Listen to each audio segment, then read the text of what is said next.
The Council's mistake. There are some silences in the universe that are heavier than others. This one pressed down on every being present in the Galactic Peace Assembly's Grand Chamber. A bowl of white gold alloy suspended above a swirling violet gas giant, its floor tiled with rare minerals from the outer rim worlds. Every delegate crystalline, scaled, feathered, or amorphous had felt the shift, the tension, the threat. At the center of it all, two figures stood in the circle of light. One, an enforcer of the Zarkan Empire, 8 feet tall and armored in living metal. The other, a human, seemingly small and unimpressive, dressed not in ceremonial robes or shining armor, but the worn, practical clothing of a soldier boots marked with Martian dust. A simple black shirt stretched over broad shoulders, a jawline. Like it had been chiseled from granite. Logan Price knew this room was built to impress and to intimidate. He didn't care. Years ago, when he'd first volunteered for the deep black ops of the unified Earth Navy, he'd learned that showy things were usually hollow, and that the real threats didn't announce themselves. That's why, as the Zarkan Enforcer, whose name he hadn't bothered to learn, stepped forward, there was no fear in Logan's eyes. There was a cold calculation, a patience forged in the icy water of midnight training and the fire of combat. The Council had summoned him here as a warning, a spectacle, a reminder that the primitive Deathworlders were only guests in the grand design of the galaxy. The High Speaker's voice, dry and sharp, echoed in the chamber. We will now address the matter of the humans' repeated violations of decorum and protocol. It is clear that the species from Terra does not understand its place. Translation glyphs shimmered across every screen. Cameras hovered, capturing every breath. Every twitch of muscle. The Enforcer spoke through a mask that made his words vibrate, deeper than thunder. You are out of order, Deathworlder. Without warning, a massive hand, 3 times the width of Logan's head, lashed out. The slap hit like a sledgehammer, snapping his face to the side, sending a spray of blood across the polished floor. The chamber gasped, in glee, some in fear, others simply because violence in this room was supposed to be impossible. Logan stood still for a moment, feeling the sting, the metallic taste in his mouth, the swelling pain under his left eye. 2 seconds passed.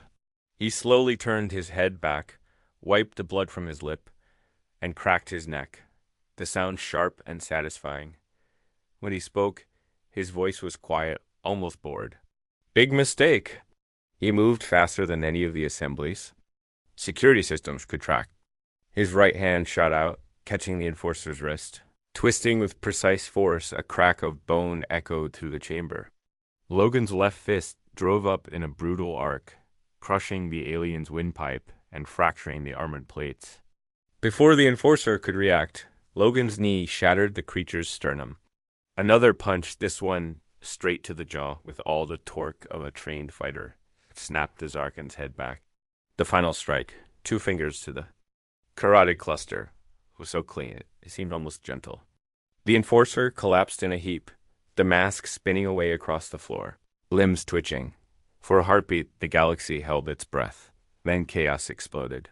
Security drones dropped from the ceiling. Energy nets crackled. Delegates screamed and fled. The High Speaker's voice, usually so composed, was shrill with panic. Subdue the human. Restrain the Earth savage.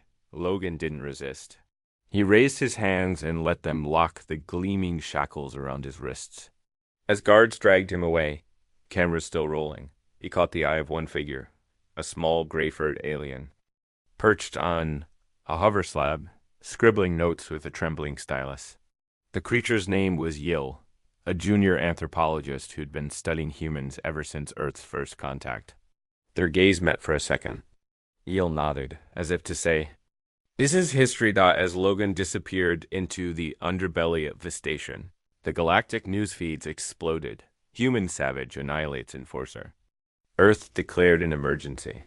And in the holding cells deep below, as bruises began to bloom across his cheek and blood trickled down his chin, Logan Price smiled for the first time that day.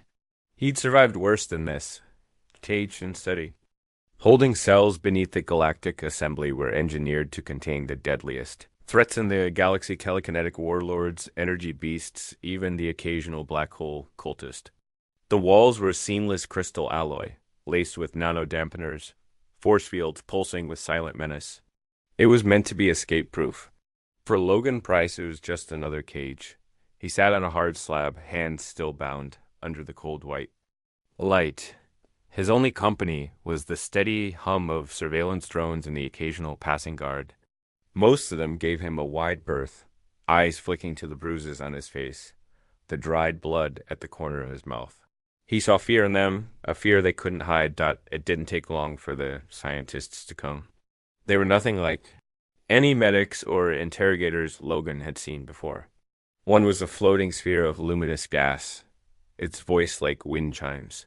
Another had too many arms and too few eyes, scribbling data on a screen while examining Logan, as if he were a new species. A fungus. They poked and prodded, asked questions in a dozen languages. They tried mind probes, cold metallic devices pressed to his temples, pulses of thought meant to strip him of memory and will. Logan resisted without effort. The first probe fried, itself trying to access his combat memories. The second one overloaded when it encountered his nightmares. Unbelievable, one scientist muttered, voice trembling with a mixture of awe and fear. He's immune to Class 3 neural extraction. No subject has resisted this method before. Logan looked at them, unimpressed. You ever try waterboarding? They didn't understand the joke. That was fine. He didn't want them to. The guards changed shifts often. Sometimes a younger one would stare too long. Logan would catch their gaze, and they'd flinch, pretending to check a console. Word traveled. He overheard them whispering in a dozen dialects. The human snapped Azarkan's neck with his bare hands. He survived neural extraction. He's a monster. The only visitor who didn't seem afraid was Yil. The little alien floated in on there. Hover slab, datapad in hand, large yellow eyes wide with curiosity. Logan Price, human Navy SEAL, Yil began, their voice soft but clear. You are the most fascinating thing in this station. Logan raised an eyebrow. That a compliment? Yil smiled. Absolutely. I study apex species. None are as unpredictable as you. They talked for hours. Yil asked about Earth, about war, about why humans kept fighting, even when all hope was lost. Logan shared stories, not the worst, but the ones with meaning, the night his team rescued. A village under fire. The time he'd held the line for hours with nothing but a radio and a knife. The lesson his mother taught him, never let anyone define your limits. Yil was especially interested in human humor, and why Logan laughed at things that terrified others. Is this a defense mechanism? Yil wondered aloud. Maybe. Logan admitted, but sometimes you have to laugh. Otherwise you drown. In time, Yil brought news, a secret, whispered in the chaos of shifting guard rosters. The Council's afraid, Logan. They're planning a mind wipe event. Total erasure of humanity from the archives. If they erase you, if they erase Earth, it will be like you never existed. The vote is in 3 days. Logan's jaw set. We're not easy to erase. Yil grinned, a gleam of rebellion in their alien eyes. That's what I'm counting on. The great escape from the Assembly's holding cells was supposed to be impossible. Logan Price took that as a challenge. The plan was simple. Yil arranged a medical transfer for further study, providing Logan with a brief window outside the main cell. As the guard led him down the corridor, Yil appeared, pushing a hovering cart loaded with equipment. In a move that would later be studied in security academies across the galaxy, Logan tripped the guard, used his cuffs to choke him unconscious, and dragged the body into a closet.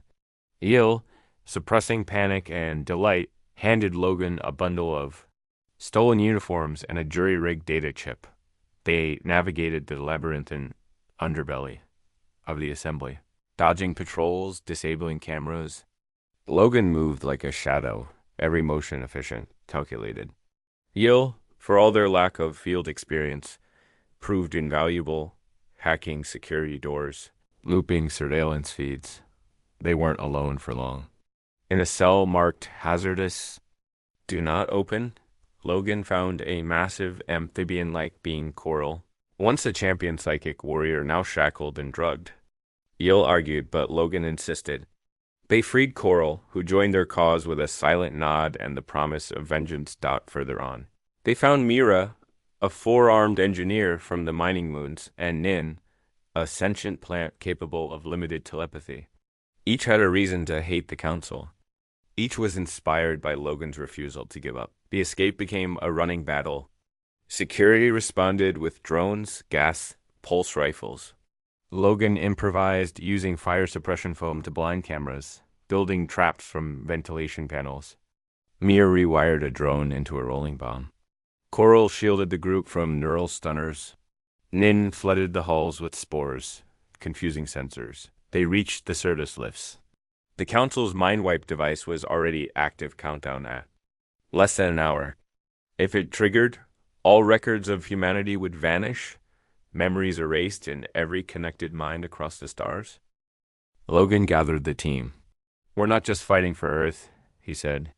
We're fighting for everyone who's ever been called too dangerous to exist. You ready? They were. Hope was a weapon now. The last stand, the core of the Assembly's network, was a fortress of force fields, plasma grids, and ever-shifting walls. Logan led the charge. His team close behind. Myra mapped the route. Coral flattened obstacles. Yield guided with near-prescient updates. As they neared the control center. The Council unleashed their last weapon, a bioengineered soldier, twice Logan's size, skin like stone, eyes dead with programming. The Council's voice echoed from loudspeakers, surrender, human, you cannot win. Logan faced the creature in the main corridor, the fate of millions on his shoulders. The alien soldier attacked with inhuman speed, fists slamming into walls, sending debris flying. Logan dodged, countered, using his environment pipes, wires, debris. Every SEAL instinct flared. Adapt, overcome, improvise. He slid under a punch, wrapped a cable around the giant's arm, pulled it into a sparking control panel. The shock staggered the beast. Logan climbed its back, smashed a fist into a control node at its neck. Sparks flew. The monster dropped. Unconscious, the others had held the line, fighting off drones and guards. Mira was wounded but smiling. Coral's psychic shield was flickering, near collapse. Nin had rooted into the floor, sending waves of panic into the enemy ranks. At the core. Yo worked furiously to override the mind wipe. Logan covered them, pulse rifle in hand, every sense on fire. Alarms blared. 30 seconds left. Yo shouted, I need more time. Logan stepped forward as the Council's emergency guard squad arrived. He met them head up, no hesitation, no fear. He disarmed the first, using the guard's own weapon to stun the next, taking hits, never slowing down. For every alien who attacked, Logan showed them why humans were feared on every battlefield in history. With 10 seconds left. Yill broke the encryption. The mind wipe device shuddered, then shut down. Mira transmitted evidence of the Council's plot to every system. Across the galaxy, screens lit up with the truth. The fight was over. For now, the human legend, the Assembly, was never the same. Protests erupted across the galaxy, from the glass cities of the Khazari to the ocean domes of the Tilbany. Species once, cowed by fear, found hope in the legend of the human Navy SEAL who fought for his memory and theirs. Logan and his team stood before a new assembly. This one, hurriedly convened, its old masters replaced by younger, braver delegates. Yill, now a respected scholar, presented the evidence of the mind wipe and the Council's abuses. When it was Logan's turn to speak, he didn't give a grand speech. He just said, don't make the mistake of thinking anyone's too small. To fight back, we all bleed. We all matter. The former prisoners were freed. Policies changed.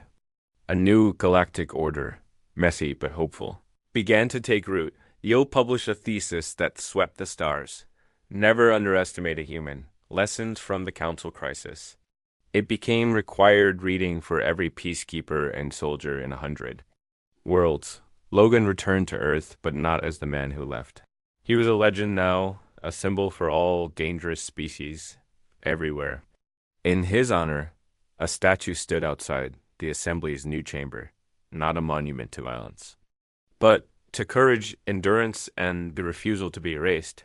And somewhere, in a dusty little gym on a quiet Martian street, Logan trained new recruits. Sometimes late at night, he'd get a call from Yil or Myra or Coral. They'd swap stories, laugh about old times, and remind each other what they'd learned. Never give up. Never forget. In the end, the galaxy was a little freer, a little wiser, and a lot more wary of Earth.